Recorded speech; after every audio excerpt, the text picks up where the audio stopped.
What's up everybody, Griffey here. Look, we try to keep it positive around here, but there are some potential duds coming this year that we here at Slash Film are just a tad bit worried about.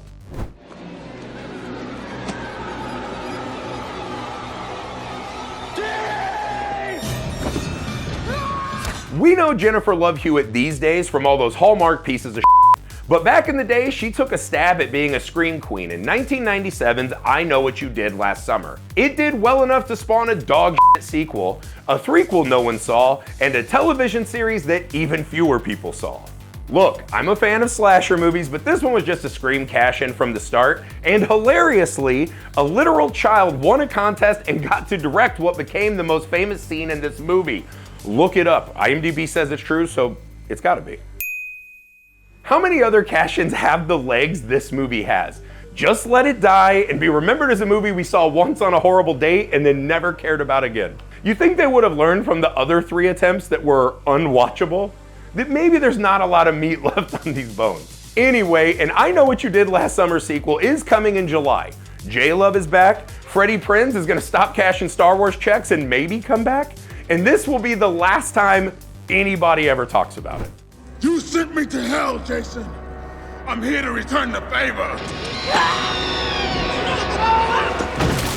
I love Spawn. I love the comics. I love the movie. That movie from, again, 1997, an admittedly tough year for movies, is basically considered by audiences to be horse poop.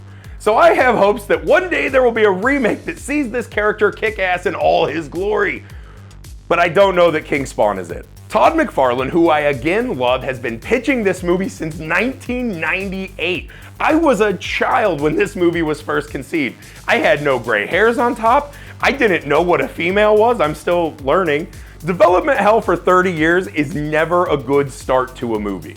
My greatest hope for this movie is that they'll spend more than $20 on the CG, hopefully get some upper tier actors the level of John Leguizamo as the Violator in 1997 Spawn, and hopefully they get rid of that whole subplot where he's just kind of hanging out with a child. I really don't know who the hell that was for. Hey. What's your name? Zach. I'm Al. Attaching the movie to Blumhouse is a great start. Jamie Foxx is maybe attached to this film, which is also a great start. That piques my interest. But I don't know, man. This has a scheduled release of November 2025. I'm not gonna hold my breath. If history is any indication, we ain't getting King Spawn. Why are you doing this to us? The Strangers was a super popular movie that I dug a lot. One of the most famous lines in horror movie history. Why are you doing this to us? Because you were home. The sequel was also not as beloved, but I personally liked it, right? That went a little more stylized, but it had really cool wild kills. I personally thought it was awesome. This led us to greenlight an entire trilogy. Holy crap! And to head this suddenly enormous horror franchise is Cutthroat Island's own Rennie Harlan. Yeesh. Look, even the horror stuff this guy's got his hands on has been mostly mediocre.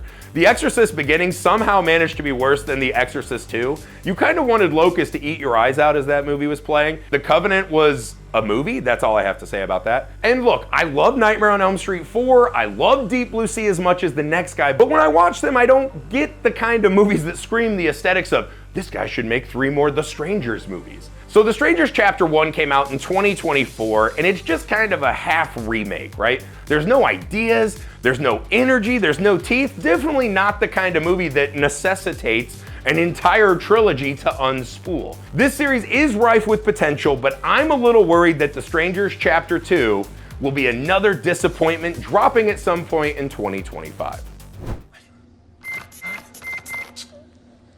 Let me out! Here's something you'll learn about me. When I make a list, I like to have at least one choice where I will be 100% wrong. This unnamed sequel probably will make north of $150 million.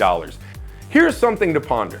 We never got a Roger Rabbit sequel. We never got a Spaceball sequel, but somehow Insidious is about to drop its 6th and 7th film this year. How many ideas can they milk from this cash cow? Put the teat down, I beg you. The last movie about his son who just goes to college and just does crayon drawings everywhere was nearly unwatchable. Big respect to Patrick Wilson for coming out and directing it. He tried to give it a more humanistic feel and kind of sell the emotions of Insidious, which we haven't had since really the first movie. Good idea, not done well. I just got to the point where I was like, sometimes there is too much of a good thing. I liked Insidious. I don't need 10 more. Again, let's try and start 2025 with some positive energy. I'll be the first in line if these movies are good and make a ton of money. My bad, mea culpa. Fingers crossed, this whole video ends up on Freezing Cold Takes.